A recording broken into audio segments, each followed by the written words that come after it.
Welcome to your favorite show, The Talking Booth with Comfort Booth. And I am your host, Comfort Booth. I'm happy to be here on your screens today, and I want to appreciate you all for your love. And like always, we have another packed, exciting episode for you, but we have to go on a quick break. And when we come back, we'll jump right into it.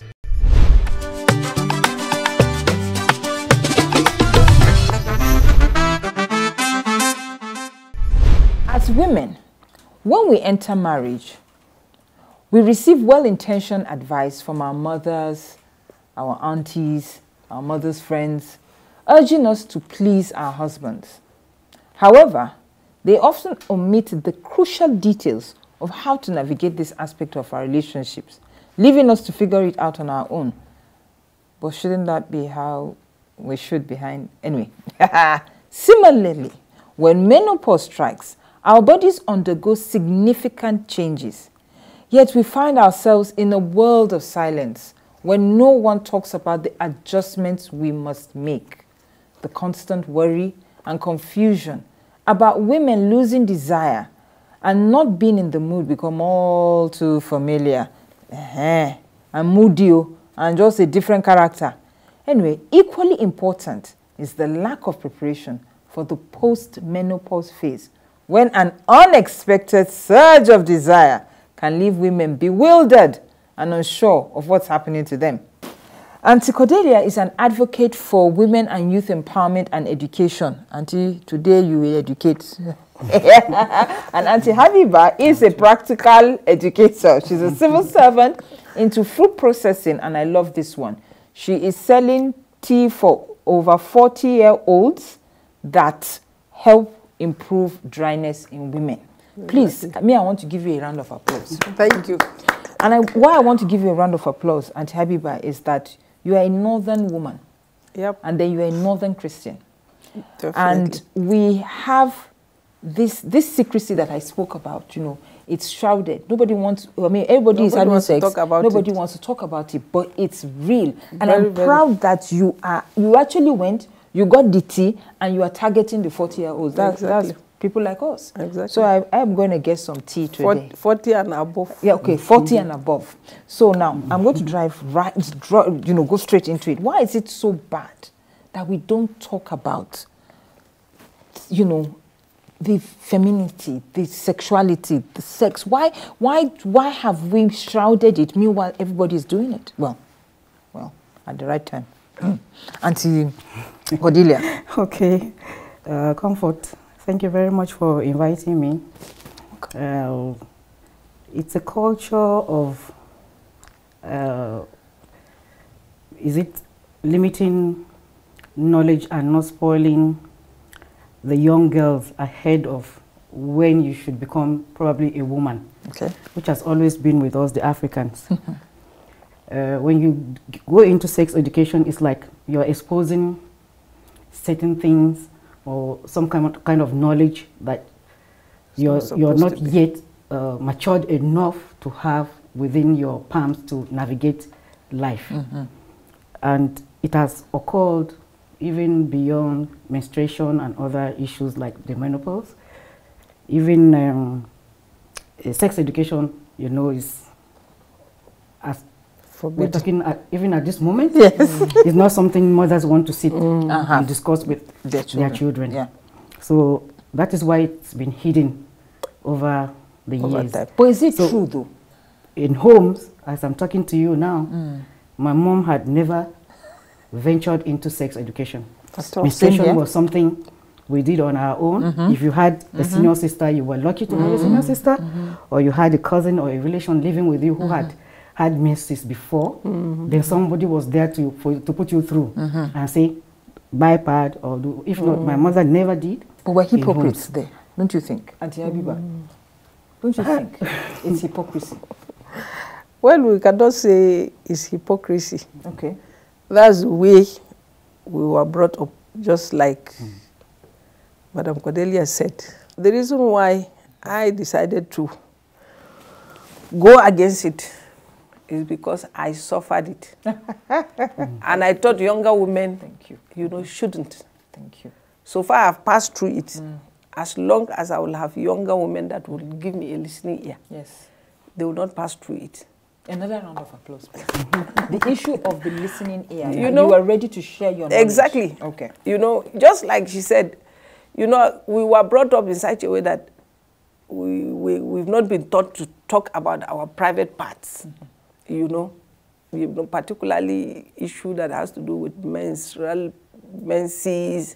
you know, every stage of your life. After all, most of our parents were illiterate. So they didn't even know about stages of life. Believe. You know, at the little they knew, they were not ready to tell us because they felt we'll be spoiled.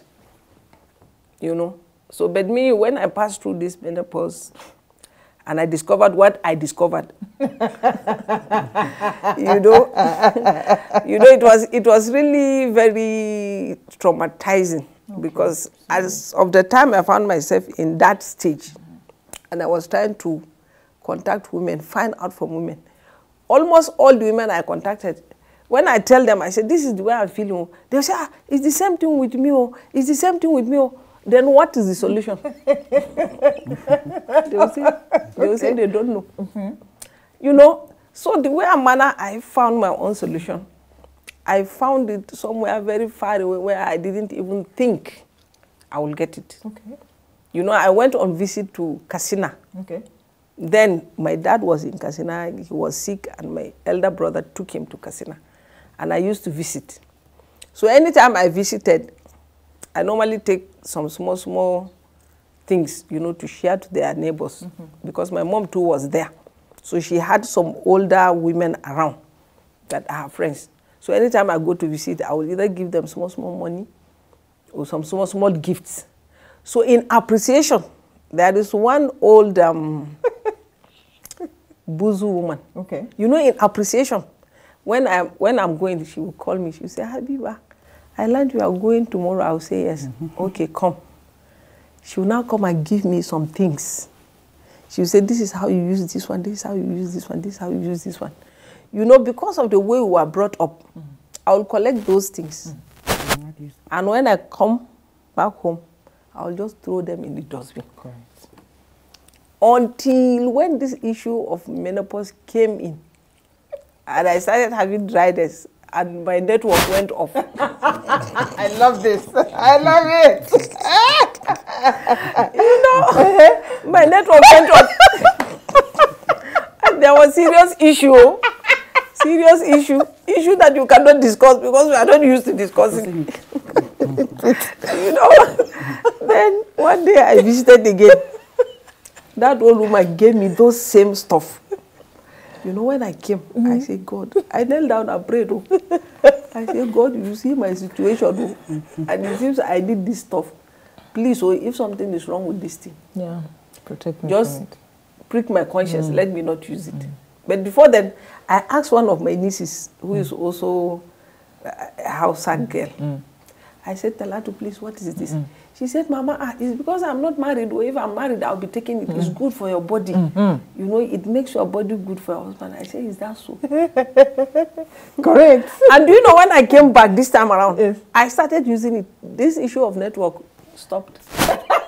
Okay, no, wait. No, Network just came back. So Reconnected. network came back. You were reconnected. Full network was restored. I'm so sorry. I love your story, and this is why I'm telling I love you. it. You know why I love it?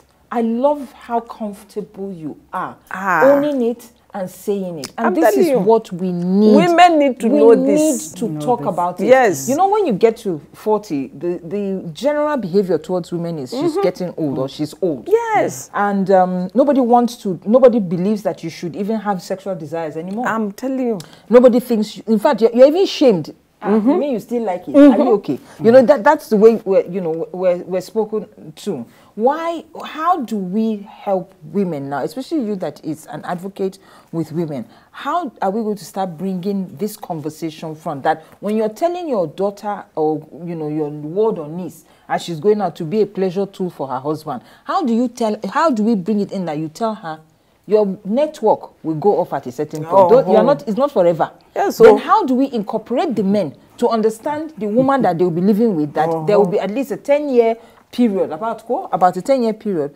when it will be up and down. The men don't even know about this. That's what, but the they women don't even know about it. You know, the women don't know what's the men. Okay, so. Like you advocate for on every topic, it still requires a bit of advocacy work. We must move from the old to the new and make things more obvious to the next generation of girls. So I had once stumbled on a film, is it Kama Sutra? Correct. If I'm not mistaken. When you read a lot and you watch a lot. There's a film? I know the book. Yeah, there's a film on Kama Sutra, if I'm not mistaken. Okay. And then another one on, is it Geisha? Huh? A contestant, or what do they call them, to the king. Oh, like Geisha. Geisha. Okay, something like that. Okay. Okay, so if we allow our young ones to read more, explore more, but not into like adult, let it not be like adult movies.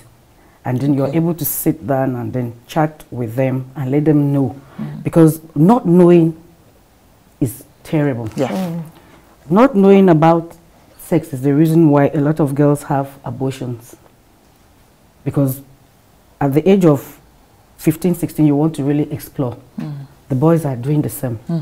You've never had sex before. So even when you go into sex, you're not expecting pregnancy because nobody has ever discussed pregnancy with you. Okay. So you could be pregnant between 15, 16, 17, and even 18 without knowing you're pregnant. And by the time the parents are knowing you're pregnant, it's probably late because it's not going to show. So we still need to do a lot of education and advocacy work. So advocacy work is still important. Education is important and key, no matter how small. It could be small handbooks made into fun, designed with infographics.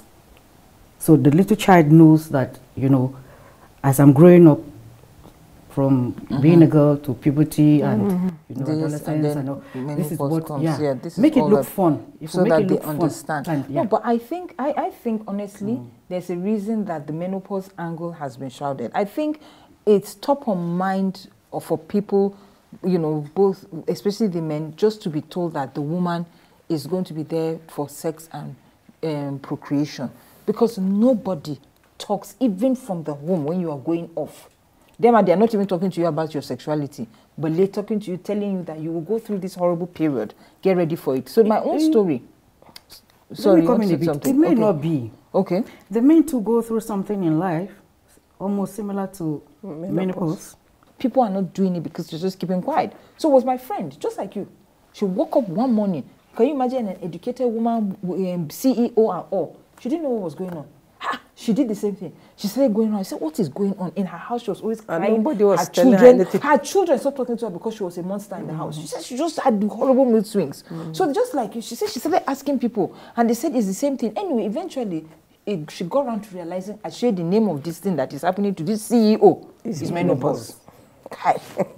Then she started having problems with the husband because network had gone off. Exactly.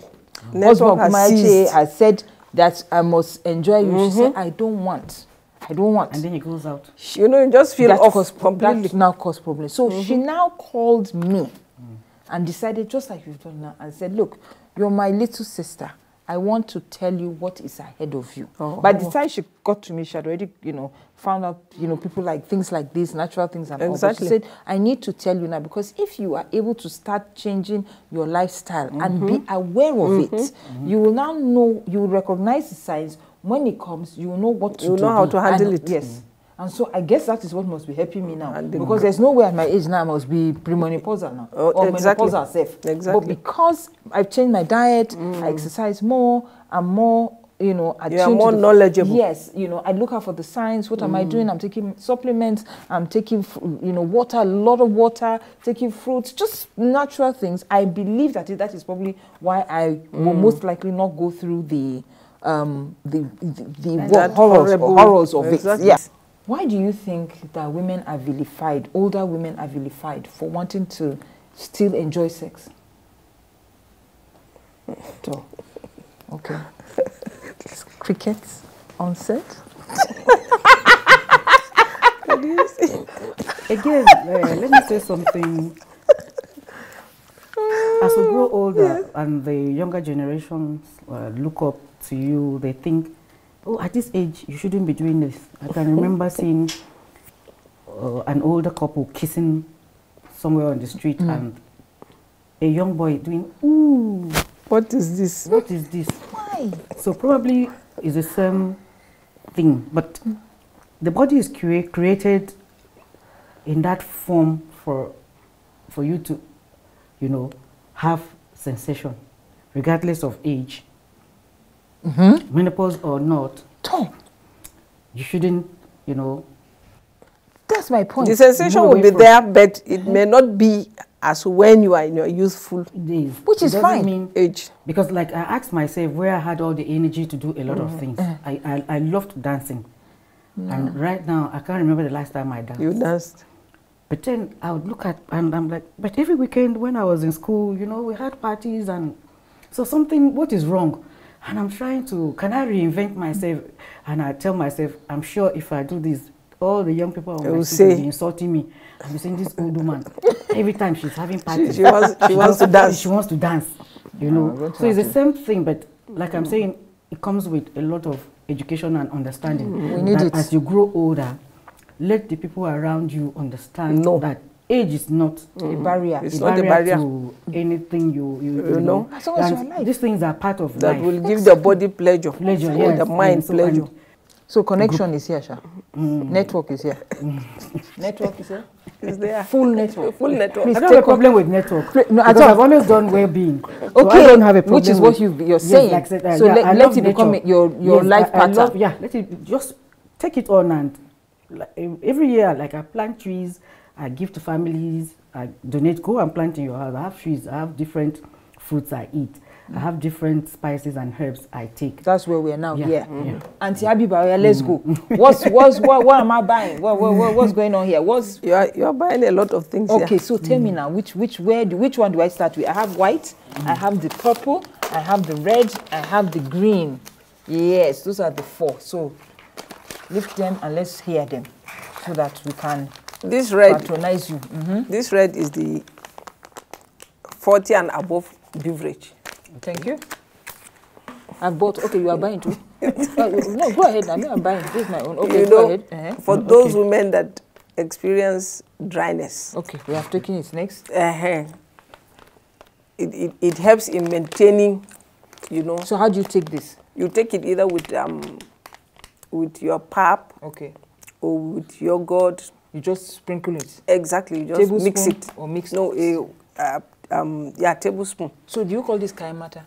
No. Exactly, please. We cannot say this is kaya mata. Give us the differentiating please, for us. This should be kaya ngida, kaya iyali. Kaya iyali. Not kaya mata. Iyali is family. Because the kaya mata. If it wasn't kaya mata. No. Because they've given kaya mata, a bad name, a wrong notion. Sure, you understand? When you say kaya mata, they just think it's something you will take and you corner your husband. No, or a man. Or a man. It's not good to husband. Okay, a man. A man. You sure you understand? But this is not like that. This is supposed to help your system. Kunaji is where you here is natural. They are natural things. These are things we eat every day. Good. And it's supposed to maintain, you know, or enhance. So what is inside this? What is inside this now? Inside this one, we have the tiger nut. Okay. We have tiger nut. We have something they call chukwi. And chukwi is something made from the camel milk. Okay, I take two. Thank you. Yeah. I've changed my mind. Take two. What's the purple? We have also in there. We have moringa seed. Okay. Because moringa seeds on its own helps women to have natural secretion on its own. You know, and we have dates too. Comfort, small. Before you can't get over full network. The network not be too, too full. And then Auntie Habiba, what do I do? So now, in closing, if you were going to encourage women, you know, especially women who are going through menopause or women that have been made, how do they bring their husbands into it and say, you know what, because even the husbands are a problem. They ignore the women. The women are dying to have some good quality sex, and the men are like, what's wrong with you? Come on, go and look after your grandchildren. So what would you, you know, in final, what would you say to such women? How do they get their husbands to understand that, look, I'm here? You know, I think women at this time need to be opening up. They need to be browsing, use their handset to browse small. You know about these things, and have a way of telling your husband, you know, that this is what is happening. Oh, I'm at so stage of life, and this is how my body is now reacting. And they need to find out too. Women need to be finding out. They should find out. They should ask. Okay. Ask around, because me too, it was the asking that helped me, you know. But one thing I have discovered is like we have two sets of women. We have the Muslim set of women and the Christian set of women. I'm very sorry to say it, but this is something that people should know. It's true. It's like the Muslim women know better. More prepared. The Christian women don't want to talk about it at all. Because the Bible says. You know. No, that's the quote. They don't want to talk about it. You know, where did I get this one from? It's from a Hausa Muslim woman. You know, and they are natural things. She said, these things will help you. And when I tried it, it's really helping.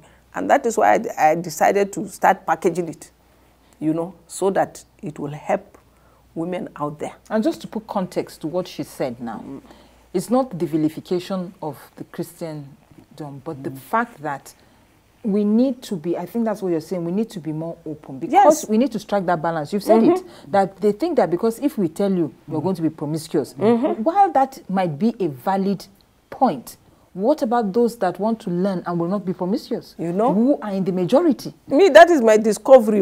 That's what I've discovered. More when I was going through, I think they are more honest about exactly. They discuss this, and that is it. When we, the Christian girls especially, are going to our homes, I'll be honest. They don't tell us about this. Should I tell you what I was told? All I was told was, one of my aunties called me, so I said, make sure that you have a secret bank account. Sorry, auntie. Make sure you have a secret bank account. Number 2, you give your husband the best part of the meat. Are you there? Then number 3, which means you know that marriage is patience. You know, that was literally all I was told. When I gave birth, I forgot the baby in the hospital. The nurse had to rush with me and say, "Madam, how far?" Because at that point, I didn't. And I'm being honest, I didn't know what I was supposed to do with the child. And I'm even educated, you know. But this is not education. Now this is nature. This is inexperience. This is something that has to be handed from you to me, then me to the next generation. And we're failing to do that, but they are doing it. We are saying no. We are no. Because when girls are going into marriage, they normally package some of these things and tell them. And tell them. They will give them perfume. They will tell them how to use musk. They will tell them how to sit down on Lucan, you know, to keep the place tight. Yes, they will tell them not us. How to make sure that she's smelling everywhere. The man, they make sure she's a pleasure too. We our own will go there and be speaking grammar for the man. You know. Grammar. We're cooking best food. Yes. Food is the way to the man's heart. I'm telling you. Give him the best. Cooking best food. When you slaughter chicken, you give him the big part. And that is what the man is after. That's not what he's after. But how you sit down and do it and make this man come, and as you said, he'll be drinking kunu, or when he enters there, he'll be saying, make it so abaiki. Yes. Sorry, that means, what do you want me to give you? Because the place is good enough for... The man is enjoying himself. You know, I'm telling you. Please, that's how I want to be in 60, 72. Exactly. I shall be going. And with this... You don't want to disconnect? No. You don't want your network to go off. I cannot... You know what will happen is, you know, they will have 5 full bars. Maybe I'll come down to 2, 3. And Okay. You know, not that it will be completely off. You go back to 3G. Instead of 5G. Instead of 5G. So I just want to thank, oh my goodness, this was such a lovely conversation. And I know that there are females out there that are like, oh, thank God there are these aunties that are out there. Please, if we need you again, can we call upon you? Anytime. For the sake, thank you very much. Thank you, Mom. Because me, I really want women to know this thing. They will know. We are going to do something. They will definitely know. We'll be right back, so please stay tuned. So we've dissected menopause. Wait, stop. Nature is having her day here first. Can I just get through this phase? And now I'm 50. I want to have sex. Men no play. Auntie Habiba, how can men support their women to get to the men who play phase where I want to have sex? I mean, I'm 50, so what? I want to have sex. I think what men should do, should try to, you know, replay those younger days. You know, go out together, have time together most of the time, have time together. Have fun. Talk to yourselves, you know, and encourage the woman too, you know, to get solution to this problem that her body is going through. You know, not making very hard face, as if she's the one that is making it Herself. You know, like that. Men are supposed to be more friendly towards women. Now that we know that women have a particular stage of life that they pass through this challenge, then women should be more friendly, you know, and let's revisit those earlier, you know, days of our lives. You know, let's make it more fun now, you know. In as much as you are going out with friends, make sure you incorporate your wife. Please, we want you to take a special message to Uncle for us. And we thank him. Well, we thank him. That we will go there. I can remember a friend once telling me when he met his wife the very first time, you know, they could connect more than like 10, 20 times a day. What's connect? You know, Nan, the connection.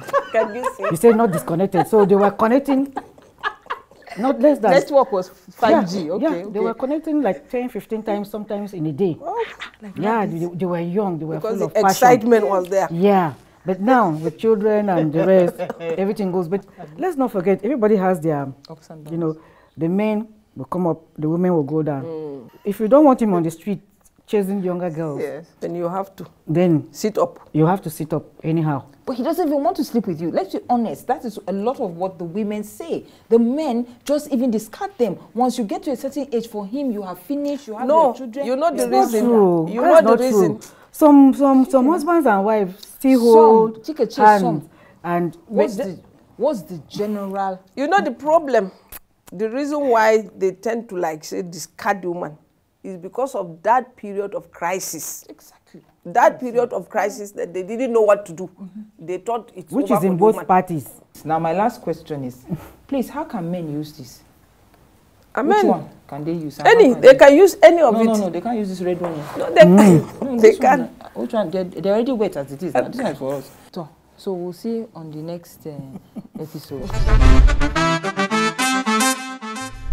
We want to thank you so much for coming. This was such a lovely conversation, honest, heartfelt, and I love the fact that there's somebody here advocating for the men that no, you know, men too. Please, don't forget them. Please, I love that. So we'll definitely call you back. But you know, as a Nigerian and as an African, you can't come to someone's house to gist. You take your time, you come on to me, and you know go with something small. So please, from the studio here, I would like to present this to Auntie Habiba to say thank you so much for coming. And thank you for having me. And you are part of our association. Auntie Cordelia is your own that is trying to get away. Thank you so much for coming. Thank you, Comfort, very much. You remember when you see it, remember, oh, I had this conversation. Oh, this. Oh, I need to call Auntie Habiba to get the red packet. Nice. Exactly. Lovely. So with this, we come to the end of this segment. Thank you. Stay tuned. and see you after the break. So CB says, ride that man like a motherfucker. It's so hard to say goodbye. And we have come to the end of this episode of the Talking Booth with Comfort Booth. We sincerely appreciate the love. Thank you for tuning in, and we can't wait to see you on the next episode. Don't forget to follow us on all our social media handles. Thank you, and see you next week.